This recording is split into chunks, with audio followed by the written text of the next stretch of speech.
Hey, and welcome to Synaptic Soul, the podcast where science meets spirit, and we get real about the beautiful and brutal and magical mess of being human. I'm your host, Ava Marie Anderson, writer, mystic, multidimensional mischief maker. Quick disclaimer, you may hear the occasional snort, sigh, dramatic flop from my two French bulldogs, Rocky and Rambo. They're the soundtracks of my life, my soul companions, and honestly, the real stars of the show. Someday we'll dedicate a full episode to their role in my daily rituals, emotional healing, and wild spiritual life. But for now, just know that they're always close by, snoring their support. Let's dive in. If you hear the occasional pitter-patter of feet or the dramatic squeak of a stuffed toy being absolutely annihilated, that is just Rocky, one of my Frenchies, doing the most to remove every plush enemy from this dimension. So, while he wages a war on fluff and fabric and everything in sight, let's just drop into something a little deeper. So there is a moment in a psilocybin journey, if you've, ever danced with that sacred teacher, where reality begins to melt at the edges, and not in a scary way, but in a deeply truthful way. So the boundaries that you've lived inside your entire daggum life start to dissolve, and then suddenly you're not you. Not in the way that you've known yourself to be anyway. Like you have become the leaf on the tree that's just swaying to the rhythm of your breath, or the sound of the wind brushing across your skin. Like you are literally the cloud above and the sand below, and you're just everything, all at once, but yet somehow more yourself than ever. And I remember one of the first times I experienced this, and it wasn't in like a sterile lab setting. It was on the ground, outside, belly to earth. My fingers tangled in the grass and my mind just tangled in meaning. And I remember thinking, like, oh, it's all one thing, all of it. Every blade of grass, every whisper, every atom in my body just vibrating at the same rhythm as the cosmos. And I wasn't like on something. I was remembering. And that remembering isn't unique to me. It wasn't like some solo enlightenment moment. It was tapping into what so many indigenous cultures and ancient lineages and oral traditions have always known and taught, which we're part of the web. So in many native traditions, from the Americas to the Africa to Australian Aboriginal peoples, the web isn't a metaphor. And it's not just a cute concept. It is reality. It is a living, breathing tapestry that connects every human and every plant and every stone and every river, every ancestor, every star, every animal to one another. And it's a woven field of relationship and reciprocity and resonance. And every single action, every thought, every ripple affects the whole. And you can't cut one thread without vibrating others. And you can't heal yourself without lighting up a section of the, collective field. You can't hurt someone without eventually hurting the very web that you live inside of. Now, let me tell you something. When you feel that in your body, it really changes things, because you stop chasing your worth and you stop trying to perform divinity, and you just kind of realize that you are the field and you are the thread. And yeah, we forget. This world is loud. Trauma splits us. Systems depend on our disconnection to stay in control. But even in that forgetting, the web is still there, and it's still holding us, and it's still tugging us back toward remembrance.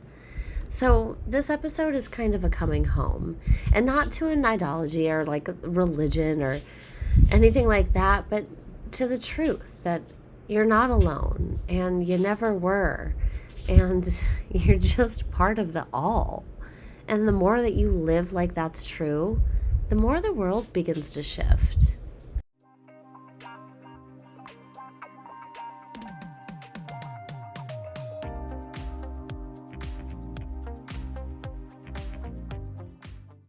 All right, bro, here's the deal. So if you've been waiting on some booming voice from the sky or like some glowing orb to descend from the heavens and confirm that you're divine, then I have excellent news. Because the confirmation is already in your cells. It's in your bones and in your breath. You don't need a billboard from the universe because you are the message. You are source. And not just like connected to it like a I don't know, spiritual USB cord dangling out of your aura. You are literally it. And look, I know it's a spicy statement. I know your inner skeptic is side-eyeing this like you can't even tell me. I literally forgot my password 3 times this morning and rage text somebody. Like there's no way I am divine incarnate. But listen closely. Source energy isn't about being perfect. It's about being real. It's about being fully present in the exquisite mess of this human experience. And doing it with your whole ass chest. So, like, what even is source? And we're going to science it for just a sec because, I'm going to come with receipts. In quantum physics, there's a term called the 0-point field, and it is a sea of fluctuating energy that exists in the very vacuum of space. And it's not nothing. It's everything. It's pure potential, just waiting to collapse into reality. It's that hum beneath the noise. And that field is the scientific version of what mystics have always called source.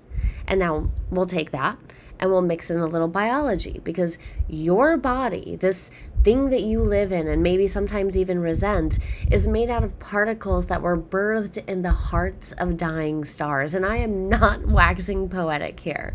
This is literal astrophysics. You are composed of atoms that have been recycled through ancient explosions and oceans and organisms and, yeah, other humans. You are not just of the earth. You're of the cosmos. You are stardust with a nervous system. And don't tell me that is not magic. And that divine hum isn't something that you tap into like it's outside of you, because you are it. Your heartbeat is a part of it. Your thoughts ripple through it, and your grief and your joy are just frequencies deep within. It's not something up high, like on a mountain or, in a monastery. It is in your damn kitchen when you are dancing in your pajamas at 2 a.m. It's in the way that your dog looks at you. And it's in that silence between your thoughts. But here's the wild part. Even though you are source, you probably don't feel like it most days. Why? Because we have been trained systemically, ancestrally, and spiritually hijacked to believe that we are separate. So from the moment that you popped out into this world, you started receiving messages that said, you're not enough. Or, you're too much. You're not safe. You're broken. You need to be fixed. And then just for fun, throw in a bunch of religious conditioning that says divinity is out there somewhere, and you've got a whole species of humans walking around disassociated from the divine spark inside of them. And we all wonder why we feel like crap, right? But let me be clear. It's not your fault, but it is your responsibility to remember. Because when you remember that you're source, shit starts to shift. Like, you stop outsourcing your power. You stop trying to prove your worth. And you stop begging for scraps of love and validation. And sometimes, let me just tell you, when you remember who you are, you stop turning the other cheek and you start being the lesson. Sometimes I get to be the karma, and not in a vindictive way, but in a you just met somebody who's going to hold up a mirror that you weren't ready for kind of way. A my boundaries are sacred and your projection is not my responsibility kind of way. Because source doesn't always whisper. Sometimes it roars. Sometimes it walks away. Sometimes it chooses peace over performance, and that's all a part of it too. But let's get practical. What does living as source look like on an average day? And I can tell you it's not about chanting in the woods or fasting in the moonlight. And if that's your jam, that's fine, go off. But mostly it's about tuning into your body and your gut instinct. Like that's source. That tightness in your chest or in your throat when you're ignoring your truth. Also source. Your body is a communication portal. It is not a nuisance. It looks like choosing alignment over approval. You're not here to make everybody comfortable. You are here to radiate. And sometimes that means disappointing people who will benefit from your silence. It means pausing before reacting. So when you remember you're part of the all, you don't need to knee-jerk your way through life. You get to respond from a place of coherence. And it's about letting yourself receive, and I mean fully. Not just crumbs, not just the bare minimum. I'm talking rest and love and support and softness. You don't have to earn your divinity. It is your birthright. And look, I mean, sometimes you're going to forget. You're going to be petty. You're going to be reactive. You're going to shut down. You're going to burn out. And that's all part of it too. You are still source when you're spiraling. You are still source when you are a hot mess. We are literally all just silly humans living silly little lives, trying to remember something that we've known forever. That we're connected, that we belong to each other, and that behind the drama and the dishes and the deadlines, we are one field of being playing out in a billion expressions. And you're not just healing for yourself. You're recalibrating your piece of the grid. You are waking up the part of the universe that you are. And when you do that, you give other people the permission to do the same. You become a walking permission slip, like a human source code or a light switch in a world that, just forgot where the power comes from. So say it with me, loud, proud, awkward, holy. I am source in a hoodie and heels. I am divinity with a to-do list. I am a soul in a meat suit, doing my best, and somehow I'm a part of everything. This episode is brought to you in part by one of my most favorite humans on this spinning planet, Morgan Garza, and her book Soul Magic. If you've ever felt like your power was just waiting beneath the surface, or like there's something ancient and electric inside of you ready to be reclaimed, then this is the book that helps you remember. Soul Magic is not just a read, it is a summoning. It's filled with rituals and stories and the kind of grounded spiritual wisdom that doesn't talk at you, it talks with you. Morgan writes like a soul sister, a cosmic cheerleader, and a priestess all rolled into one. And it's a must-have for anyone on the path of awakening, reclaiming. So grab your copy at morgangarza.com or wherever books are sold, or bless someone else's journey and gift it. Because real magic's meant to be shared. That's Soul Magic by Morgan Garza. You'll feel it in your bones. Let's talk about the cosmic prank, the whole illusion of separation. It's the idea that you're somehow out here floating around in a vacuum, cut off from everybody else, from the divine, from the earth, from yourself. It's all a big lie. It's a juicy, deeply embedded, expertly manufactured lie. And we have all fallen for it. But don't beat yourself up. Because it's not a personal issue. This is systemic. This is cultural. This is ancestral. You were taught to forget. You were literally trained to disown your wholeness. Let's start with the nervous system. Because that's where all this shit lives. You're born wired for connection. Your body, your whole beautiful meat suit is a social sensory antenna built for attunement. And you know how a baby's nervous system literally co-regulates with its caregiver's heartbeat? Yeah, that is Source 101. We are meant to be connected. And not just emotionally, but electrically. So, like, what happens when the attunement breaks? And what happens in your early environment if it's full of chaos and neglect and anxiety or like pressure to perform? Well, the system that was built to sink and to shine starts to dissociate, to fragment, to scan for danger instead of resting in love. And your ventral vagal pathway, that part of the autonomic nervous system that says you're safe and you're good and let's be present, it gets replaced with survival wiring. It's fight and flight and freeze and fawn. And you become a walking strategy and not a sovereign soul. And what happens if that pattern isn't just personal, but generational? Let's just get ancestral for a second. If your grandma survived war and poverty and abuse and displacement, or even just the quiet trauma of like being silenced or unseen or stuck in a system that said she wasn't enough, she passed down more than stories.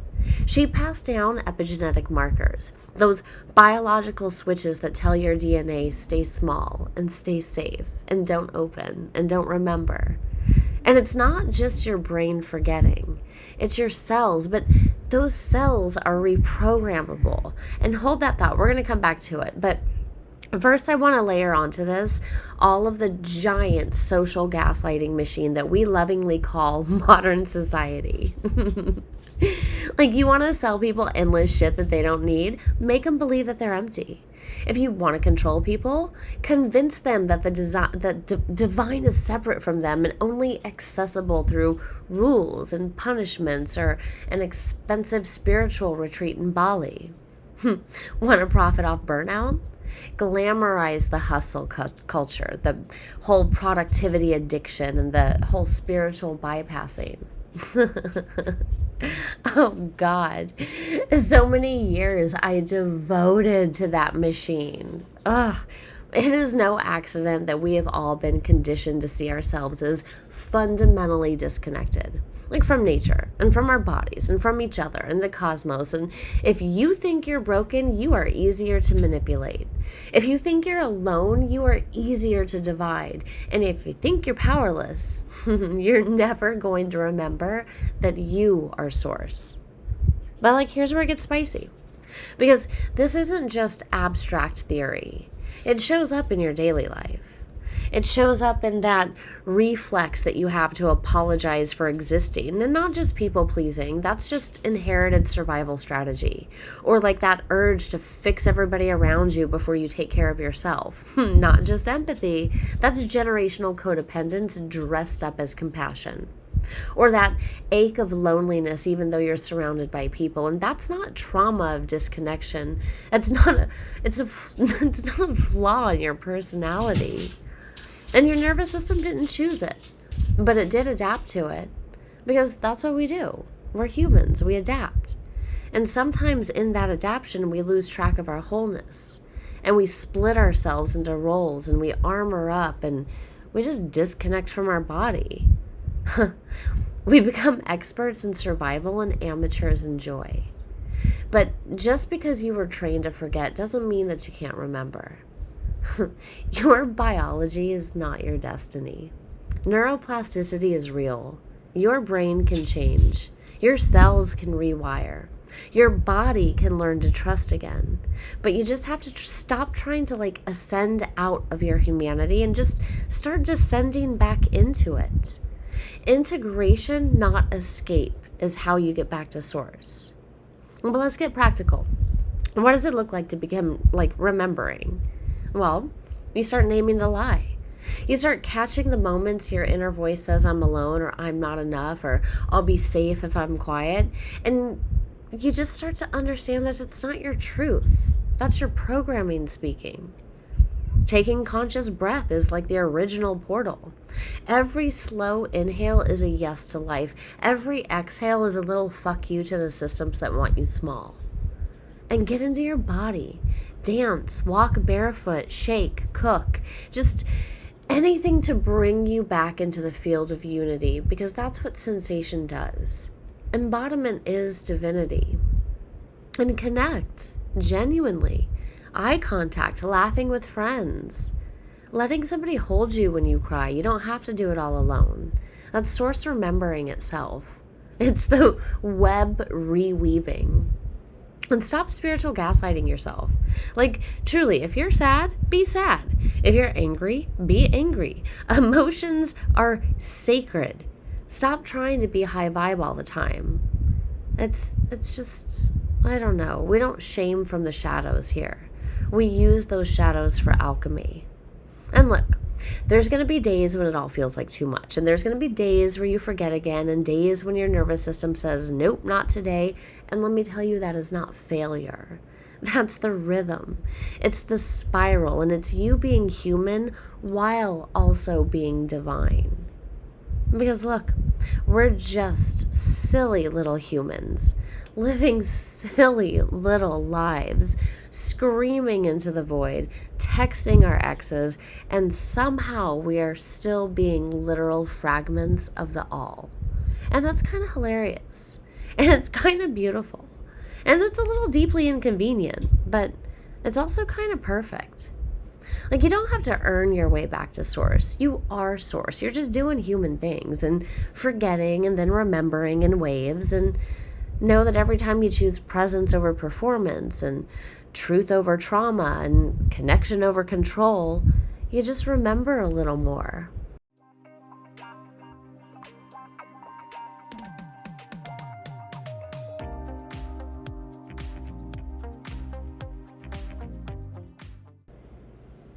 So, just to get one thing straight really quickly, you're not an island. You are not a lone Wi-Fi router just floating into space, beaming out your little emotional packets into the void.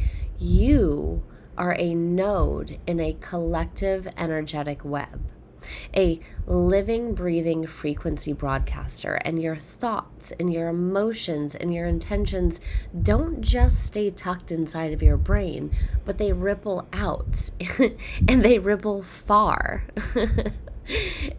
This isn't some poetic, like, woo adjacent metaphor. Like, this is physics, and this is neuroscience, and this is biomagnetic field theory. So if you're out here thinking your energy doesn't matter, let me lovingly slap you and say it does. It so does. So let's start with the Heart Math Institute, because they've basically been screaming energy is real, y'all, for decades now, and with actual data. They found that your heart generates an electromagnetic field that extends at least 3 to 6 feet beyond your body in all directions, and probably much further. And this isn't some vague aura talk. Like, we're talking actual, measurable energy. Your heart's rhythm communicates with your brain and your nervous system, and with other people's fields, and you are always, always, always transmitting, even when you think you're hiding. And then let's bring in the Global Consciousness Project. So these mad geniuses set up a worldwide network of random number generators, so RNGs, that are like these tiny devices that spit out completely random data. It's like the universe's version of like rolling the dice over and over. But here's where it gets freaky. So during big global events, so think like 9/11 or natural disasters or even mass meditations, those RNGs stop being random. So the data patterns start syncing up, like, I don't know, like something invisible is harmonizing the chaos. That's collective emotional coherence. So let me translate that for these spiritual but scientific people in the back. So when enough people are focused on the same emotional frequency, reality itself shifts. And that is not metaphor. That is just what the data says.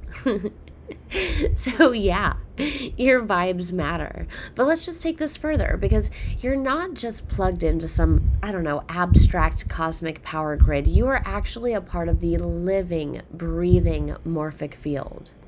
And a morphic field is a term coined by biologist Rupert Sheldrake, and it's basically a pattern of information that transcends space and time. So Think of it like a group chat, but like for instincts and emotions and behaviors. Like, ever notice how one person starts doing something, like, say, I don't know, using the phrase, it's giving, and suddenly everybody's doing it? That is the morphic field in action. It's information spreading faster than logic, and it spreads through resonance, which means when you shift your energy, you're not just changing yourself, you are updating the entire damn group chat. So let me bring that into daily life. Have you ever just walked into a room and felt the tension before anybody has ever said a word? I know you have. That's field intelligence. It's your nervous system reading the room literally. Your heart is decoding electromagnetic cues. Your mirror neurons are syncing up with other people's facial expressions and posture. And you're not imagining it. And you're not too sensitive. You're just plugged in. But let me flip that. You've also been the one who changes a room, right? You know the moment.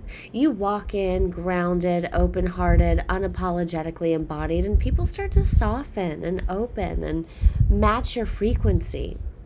You didn't say a word, but suddenly the energy is different, and that's power. That's resonance. And that's what happens when you live as a conscious contributor to the collective field instead of just a passive sponge. But hold up, because it is not just about high vibes only. Like, we're not going to do spiritual bypassing here.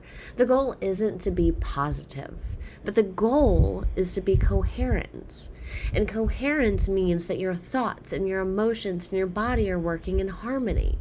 It means that your system isn't scrambling or scattered or at war with itself, and it allows your energy to stabilize others and not overwhelm them. And guess what brings coherence? Authenticity. Not pretending to be fine when you're not. Not slapping affirmations on trauma, but being real and regulating through it. So, brain-heart coherence is a measurable state where your heart rhythm pattern becomes smooth and ordered, and that is when your brain waves begin to sync with it. So in this state, you think more clearly and you feel more centered, and you literally emit a more stable electromagnetic signal. And so, like, things like, I don't know, group meditations have been shown to reduce crime rates in cities. And that's not new age hype, by the way. That is studies showing tangible shifts in societal behavior when people gather with coherent intention.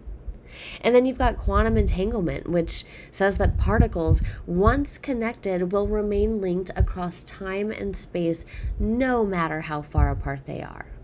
Which means that your healing and your awakening, that energy touches people that you may never even meet.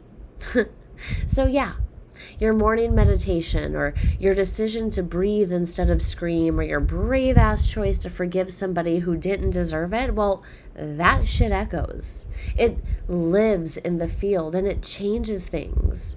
And I don't mean in like a whole manifest your Tesla kind of way, although go get it if you want it, whatever. I mean it in a planetary nervous system, like just whole recalibration sort of way. But let's talk about emotional contagion, because this one's big. Studies show that emotions spread through groups like a wildfire. So if one person in a workplace is consistently anxious or cynical, that energy affects the group. But so does joy, and so does grounded presence. It's like you don't even have to speak, because the field speaks before the words do.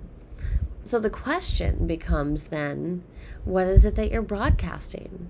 Like, not in a you're doing it wrong kind of way, but in a you're more powerful than you think kind of way. Like, you get to choose your signal. And choosing doesn't mean controlling. It just means attuning and regulating and embodying your truth in a way that doesn't require performance. Like, that's collective coherence. And that's planetary healing. You're not just healing for yourself. You're healing for the grid. Like your source remembering itself through your body and through your tears and through your laughters and through your Monday morning coffee and through those hard conversations and the no's and the yeses and the breakdowns. Again, we're just silly little humans living silly little lives, but somehow we're all source. And we're all shaping the entire field with every single choice that we make. This episode is supported in part by Sage app, aka the app that's basically a metaphysical multivitamin. It's like having a spiritual sanctuary in your pocket minus the incense smoke in your purse. It's also where I host my new moon manifestation clubs, which, if you know, we go deep.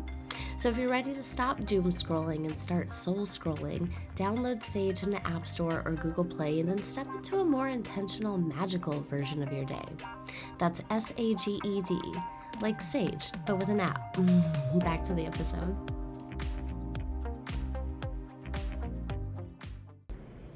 All right. It's time we sit down for a little heart-to-heart about something that I see way too often in the whole spiritual circle thing. And it's this obsession with ascension. And you know the vibe. It's, I'm transcending this density, or I only vibe in 5D now, or I've moved past human things like anger and carbs and bills. And look, I'm not knocking the vision. Like, dream it, live it, breathe it, all of that. I love a good starseed as much as the next person, but here's the truth that gets glossed over. You didn't come here to escape the body. You came here to embody the divine, to be source in flesh with hormones and bills and heartbreak and all of it.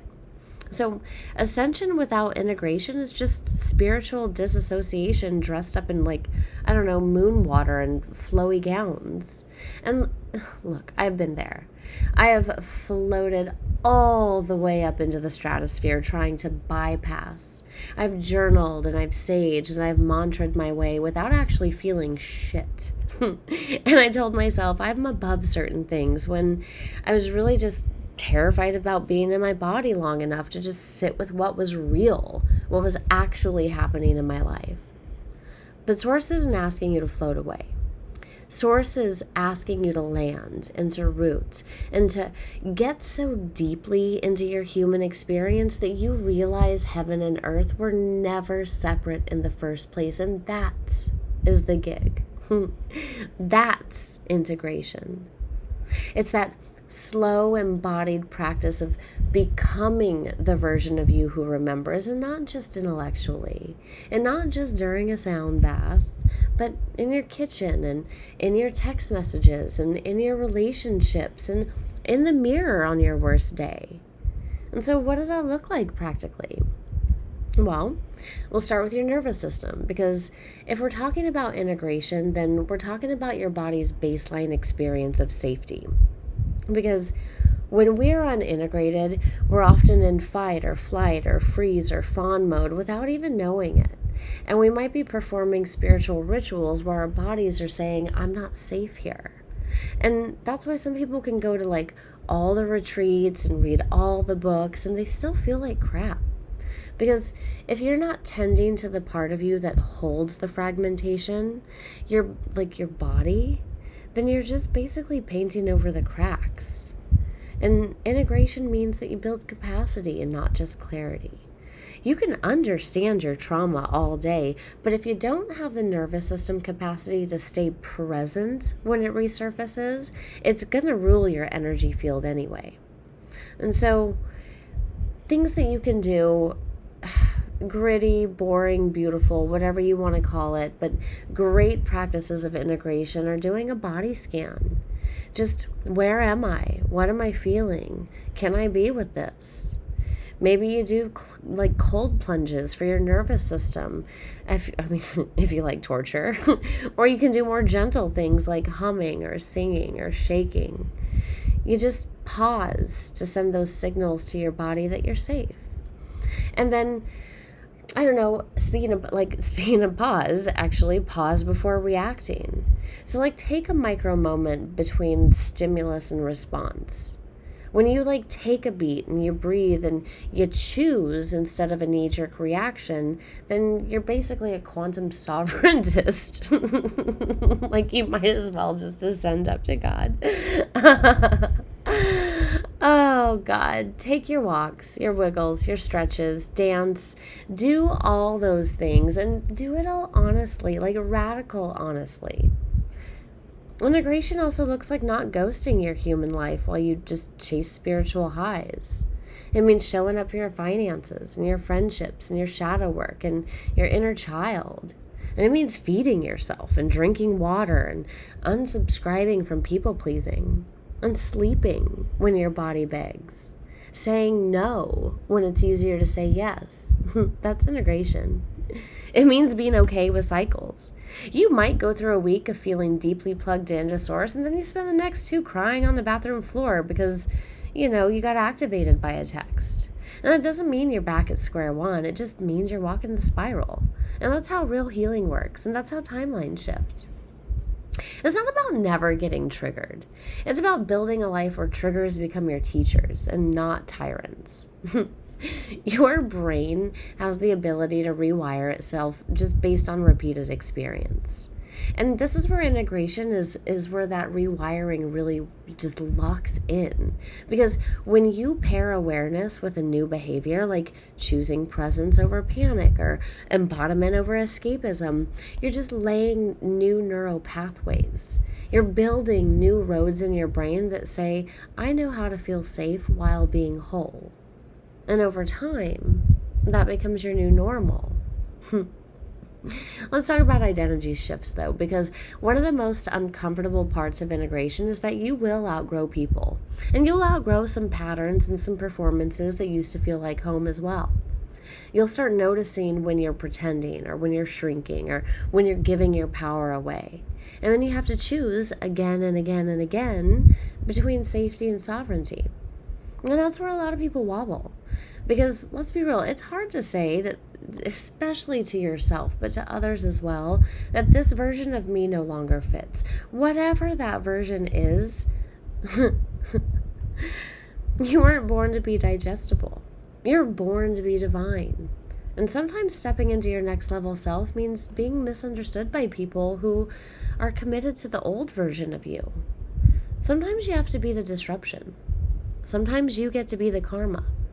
Sometimes remembering that your source means being less nice and maybe more truthful. So if you've been stuck in that place where you know that you've grown, but the rest of your life hasn't quite caught up, just breathe.